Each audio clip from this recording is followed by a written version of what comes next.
Hello, guys and gals, and welcome. So today I wanted to go over something fun. Moonbeast Productions is making a game which is supposed to be very similar to Diablo 2. And there's a reason why it's going to be very similar to Diablo 2. It's because literally most of their crew is made up of the people who developed Diablo 2. This is a early access, kind of like, well, extremely early access screenshot of the game. Now, in here on the Moonbeast Reddit, they have been talking about various things, and I thought it would be fun to go over some of this and talk about it ourselves. So first off, we have a itemization post. This is by MBPHU, who's part of the team. What do we mean by itemization that feels like Diablo 2? To replicate the feel of a system, you have to first all understand how it works and what about it is good. Without that, any fixes or even improvements you try to make risks throwing the baby out with the bathwater. But the itemization is a complicated system with tons of moving parts. It's very hard to get right. Thankfully, we have Eric Schaefer on the team. Every bit as much as David Brevik is the father of Diablo, Eric is the father of ARPG itemization. Among many other aspects of ARPG design, without him we wouldn't have random items at all.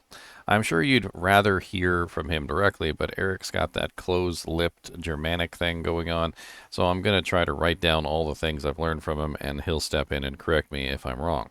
And hopefully you'll get a sense of what the Moonbeast philosophy toward itemization is. Topic number 1. Systems where items generally scale with eye level suck platypus balls. They do. Unless you're a modder, you might not be familiar with the term eye level. In short, it's the level of the item, which is based on the level of the monster or chest, breakable, etc., dropping it, which is based on the level of the dungeon area. Elite champion boss monster typically grants a bonus to the eye level. Okay, so in Diablo 2, you don't see an eye level stat on your items. What's it good for? Eye level is one of the primary factors in determining what type of item drops, i.e., are you getting scale mail or Archon plate? And along with that base type, it factors into what sort of affixes can appear for magic and rare items, or if it's a set or unique item, which exact one it'll be. In Diablo 2, it doesn't determine the level requirement to equip damage, defense, cost, etc., and the thesis of this post is that in the vast majority of cases, it shouldn't. Doing so is a common mistake, is a lazy design, and can very much ruin itemization. And it does so on multiple facets. For example, let's imagine we're lazy designers and we don't want to create 12 different daggers for our game. Why not just make it so that you can find a level 1 dagger and a level 2 dagger and a level 10 dagger all the way up to a level 100 dagger, and then you define a curve for the base damage, and each level of dagger does incrementally more damage than the previous level. Simple, right? The same logic can apply to affixes, uniques, etc. Other than the obvious concern that it's flat and boring and trivializes the rich history of small blades that were created by all sorts of different cultures for all sorts of different purposes throughout history, it also kills your item game in far more an insidious fashion. Let's say I'm happily playing through some random game that isn't Diablo 2, and I'm fighting some boss named Plinklefart on demonic difficulty. I kill the bugger, and ding, a unique golden Krepesh drops. This isn't my first rodeo, and I'm super jazzed, and I know it's going to be a Griff's Annihilator, and those are super rare, until I remember that this isn't Diablo 2, and Plinklefart is only level 87, and the Griff's Annihilator is only valuable if it's a level 100, because let's face it, in this game, all the best items are level 100, because it scales based on eye level, kind of a letdown.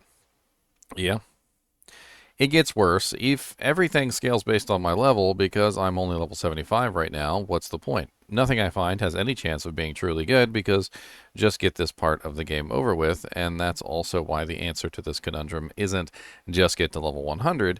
That's the end game, and it's all that matters, because the game is in the details. It's in the journey, and everything matters, and if levels 1 to 99 don't matter, then why have them at all? The pressure from the players will be cut to that part of the game, cut that part of the game out, or at least make it as short as possible. And that's the point. You've spent 90% of your development effort on building a part of the game that no one wants to play for long. Wait, what if there's a big open world game? If the areas don't scale to my level, doesn't it mean that a lot of the areas become unimportant in the end game? Yes, that's true. But as it is, I don't think the solution is just go around scaling everything everywhere all at once. There's more than one way to skin the cat. What sicko came up with that idiom anyway, and why do I know it? So our philosophy is not to do any of the above. We're going to have different items with defined stats. Not every base dagger will be the same. Some will be longer than others. Some will be faster. Maybe some daggers will have better armor penetration, and others might do cold damage. What dagger do you want? It depends on your build. Look for the fun, or the base type that does what you want and craft it into something good. Happy gaming and have fun. Why is there 1 out of 108 in the title? Because itemization is going to take 108 articles to cover, and the first at roughly 1 article a week. That's about 2 years worth of content. So I'm not just going to read this, I'm going to talk about it as well. So itemization and what he's talking about here, this is kind of the same kind of stuff that's affecting Diablo 4 at the moment. The items are scaling based on the character's level, not the actual monster's level, which is really strange. The item level is determining the usefulness of an item. For instance, why would you want a dagger? It's not in Diablo 2, using a similar example. Why would you want a weapon, a unique weapon like a Staff of the Crone that's only like a 700 item power? It wouldn't be all that useful to you, would it? Because you need something closer to 800 or 820 for it to be useful. So even if you do find a Staff of the Crone and it's early on in your gameplay, because you're a lower level character and because the item dropped at a lower level item power, now it's useless, basically. Because as soon as you get to a certain point, you're going to be looking for those 800 and 820 item power items, and you're just going to, not really be too interested in those. And he hits the nail on the head again with the whole, making most of the game trivial. So when he talks about how, and if levels 1 to 99 don't matter, just get to level 100. That's the end game, and that's all that matters. So if you want to find that level 100 dagger, you're going to be level 100 in a situation like the one he's explaining. And it's very similar in Diablo 4. You feel almost pressed because of the way that they have things set up that, hey, World Tier 1 doesn't matter, and World Tier 2 doesn't matter, and World Tier 3 doesn't matter. It's basically all about rushing to get to World Tier 4 as fast as possible because ancient items are the most powerful items, right? And if you're not finding ancient items, you're wasting your time. And it's very similar to what we're going through with Diablo 4 right now. Now, of course, I started this a little bit late, so this is not the last post we get to go over. So let's go over the second post that he's made. And this is, of course, a lot of this is very interesting information. Coming from members of the actual team that worked on Diablo 2, this stuff is freaking gold. The original Diablo had 3 tiers, so this is a little bit on item tiers and a little bit on runes. The original Diablo had 3 tiers of items: normal, white, magic, blue, and unique gold. You're kind of missing the rares. This corresponds roughly with normal magic items and artifacts in pen and paper RPGs, as well as CRPGs of the time. Diablo's crowning innovation, thanks to Eric, was random affixes on magic items. Diablo 2 expanded on this with rares, there you go, golds, and set green items. And later, rune words black. It also added variation to white items by adding the inferior/superior quality sockets and etherealness. Some of these qualities, sockets for rune words or etherealness in certain cases, carry white items throughout the life cycle of the game, while others, most notably inferior or just for flavor, and if the game had a loot filter, would be among the first things to get eliminated. Successors, ARPGs, often followed Diablo 2's lead by adding even more item tiers, but to what end? If the only tier you care about is the highest, then you end up just filtering out the rest. I've always felt this way. There's no reason to add sacreds, for instance, like in Diablo 4, if you have ancestrals. So the ancestrals are going to be the creme de la creme, right? So at a certain point, you're just filtering out all the sacreds. You may be taken back to town to sell them for money, but for the most part, they're useless, right? They no longer add anything to the game, relegating them to the status of inferior whites from Diablo 2. Maybe they sell for a little more, but the only games where I remember actually getting exciting by potential gold value of an item is Geronimo's sword. Ginormo's sword. For our game, we want every tier of item to be potentially interesting. Note that this is different from every item being interesting. And I think this is important because in Diablo II, every item tier is interesting. Normal items make absolutely amazing base items for rune words, and because of this, normal items become amazingly interesting. In fact, some of the most valuable items in the game, like an ethereal 15% enhanced damage, attack rating, man catcher with 4 sockets, is among one of the most valuable bases that you can find because you can throw an infinity in there. Magic blue items can be extremely valuable because they roll higher stats than the rare items do. The uniques can be extremely valuable because they have special things that do not roll on anything else, right? And then finally, the rares can be extremely valuable because they're completely random, and you can often end up with an insane rare item depending on those random variables. And then the set items themselves also offer very unique things that can only be gotten through having multiple pieces of a set on. And then later, the rune words, which made the white items valuable, are also valuable because they also have very interesting ways that you can create items and make very interesting things. So we have here a situation where in Diablo 2, everything is valuable. And I think in some other games, like in Diablo 3, basically only the sets were valuable. And in Diablo 4, we have a situation where only rares and uniques are valuable, and white items and blue items are completely useless, right? So we have a situation where the newer games are not making all the items valuable. Let's see here. Where did I leave off? For our game, we want every tier of item to be potentially interesting. Note that this is different from every item being interesting, which is neither achievable nor desirable. This is a delicate balancing act, one that we didn't always get right with Diablo II and its expansion/patches, so let's hope we've learned something over the years. This post will mostly be about the most humble of tiers, whites. I'll get to the other tiers later. I don't want to get too into our setting quite yet, but what I can say is that elements, as in the platonic elements of air, earth, fire, and water, will feature prominently we'll have 6 rather than 4. Every piece of white gear will therefore be tied to an element. For example, a conjar is a dagger of elemental fire, doing somewhere between 16 to 28 or 19 to 21 points of fire damage, depending on specific item quality. A sax is a dagger of elemental water or ice, doing somewhere between 18 to 26 or 21 to 29 points of water or cold damage. An aska is a cap of elemental air with air damage, or wind armor. Obviously, gear of particular element will be most commonly found on shards, levels associated with that element, so you're much more likely to find a Kanjar on a lava world than a ice one.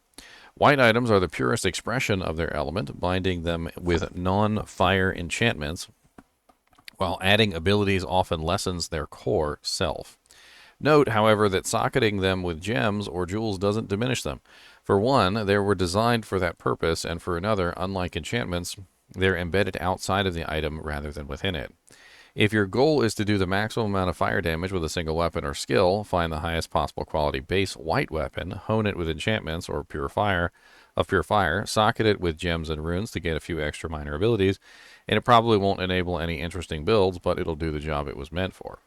What about rune words? They're one of the key reasons why whites can have value in Diablo II, which I pointed out earlier.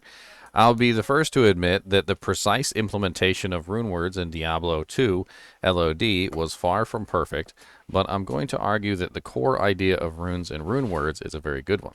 For one, the runes themselves create a hierarchy of order that adds something good to both the drop system and to trading. Each rune exists in a specific linear hierarchy, part of this due to rarity, and the other is the ability to convert runes to higher or lower runes at the defined exchange rate, which admittedly could use a bit of tuning. High runes are always valuable finds, whether because they can be used to create any item you want, converted to any other rune, or traded for something you want. Having this sort of relatively simple hierarchy greatly benefits the game. The runes themselves have very little downside. Rune words have or more problematic. First off, having to go outside the game to discover the exact rune combinations to make the rune word is jank as hell.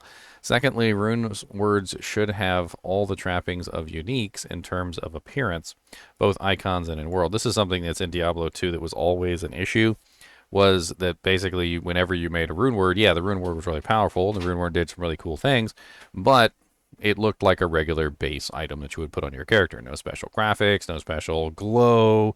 It just not really all that fancy. And he was talking about that here, which I totally just lost my train of thought here. But he said both icons and in world, and they didn't. We were on a tight production budget when making LOD. Don't ask me why, and they weren't on the schedule. So it looks like they just never got around to adding in custom graphics and things like that for the rune word items. Finally, many of the rune words were designed without a complete understanding of exactly how they ought to fit in the game. Sorry, Cody's going crazy. The first problem is easily fixed. It's not hard at this point to create a system to discover rune words in the game. We even have ideas of how to mix it up in interesting ways that require more description of other facets of the game that I don't want to get into just yet. The second issue is harder, but just requires a little bit of sweat. The third issue is more difficult. The first step to define the goals and philosophy for rune words, which something we never did when we first conceived of them, and so I'll attempt to do so here. Rune words should pretty much never be best in slot. I almost left out the words pretty much, but remembered that exceptions are a good thing. And a couple chase rune words that use the highest end runes would be okay, and to this I should qualify that there's a huge difference between best in slot for everyone, best in slot for a specific class, and best in slot for a specific build. They should never come very close to doing the most damage or providing the most armor. In general, rune words are easier to obtain than uniques, and as such are a good way to unlock builds that you want to make harder to unlock than simply putting a skill point somewhere, but not so hard that players need to find or trade for a very specific unique. In many cases, they can exist in a space where they act as slightly worse versions of some unique items, easier to obtain but not quite as good, possibly just in terms of stats, but better if they're missing a bit of functionality. However, the balance isn't easy. If rune words aren't desirable enough, the value of runes are threatened. And if they don't have value, then all the good mechanics you get from them won't materialize. To counter that, we want to give runes value in many more places. They should have interesting utility when socketed by themselves, and they're ideal as ingredients in a large number of crafting recipes. I've wandered off course a bit. Back to whites. They should be useful for our game. They can be used as a base to create items, particularly items that do one thing and do it well, and as a base for various types of crafting and for rune words. They will be typed to an element and can have sockets, specifically more than one socket. What about etherealness? Neither durability nor etherealness are concepts in our game right now, but one or more similar rare attributes that can appear on white or potentially any tiered items would be nice. And I look forward to hearing your ideas. P.S. In this day and age, it takes a lot of courage to ship an ARPG without a loot filter, and I'm not so brave as that. And it's interesting he talked about loot filters basically being used to just eliminate all the useless items. And then at that point, what's the point of adding the useless items if, they are indeed useless? In Diablo II, one of the reasons why I don't necessarily like loot filters is just simply because, well, everything is useful. As he says in this article, everything in Diablo II is essentially useful, except for those very, very silly items like potions and arrows and stuff like that that you might not necessarily want to see. But for the most part, everything can be useful. You can find bases that are absolutely amazing in the white categories. You can find absolutely amazing blue items like freaking plus 6 40% IAS javelins and plus 3 skill amulets and all sorts of other things like that. In the unique category, of course, there's tons of items that are useful, although there's also some items that are not. And then as well as the rares. Rares can sometimes be among the most valuable items in the game, depending on how they roll. And set items are also extremely valuable in certain situations.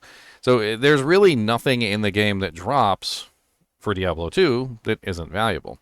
But in modern games, like Diablo 4, for instance, There's tons of items that drop on the ground that are not valuable. I mean, it's one thing right off the bat that comes to my mind is the gems that literally drop on the ground that nobody picks up because they have no gold value, right? And they drop so often that you literally just end up throwing them back on the ground, right? So that's just one example of an item that has been made essentially completely useless to the point where you might eventually just filter it out and never pick them up again.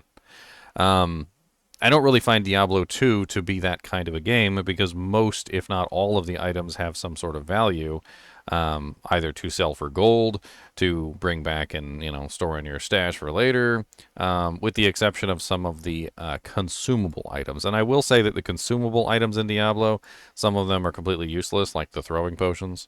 And if you're not a Amazon or a bow character, the arrows and bolts can be a little bit annoying to see constantly on the ground. But at the same time, there's very little in Diablo 2 that I would filter out, even if I did have a loot filter for Diablo 2. So it's interesting to think on this. He has a couple more articles, but instead of making, like one, like ridiculously long video, I'm going to separate this out into a couple ones. He has number 3 is up here. We also have number 4 and number 5. So we'll go over those in the next episode, and we'll talk about some more of the information that he's going over when it comes to itemization. As always, I do appreciate you guys and gals watching my videos, even when we're just talking about some information from the Diablo 2 developers. And as always, keep watching.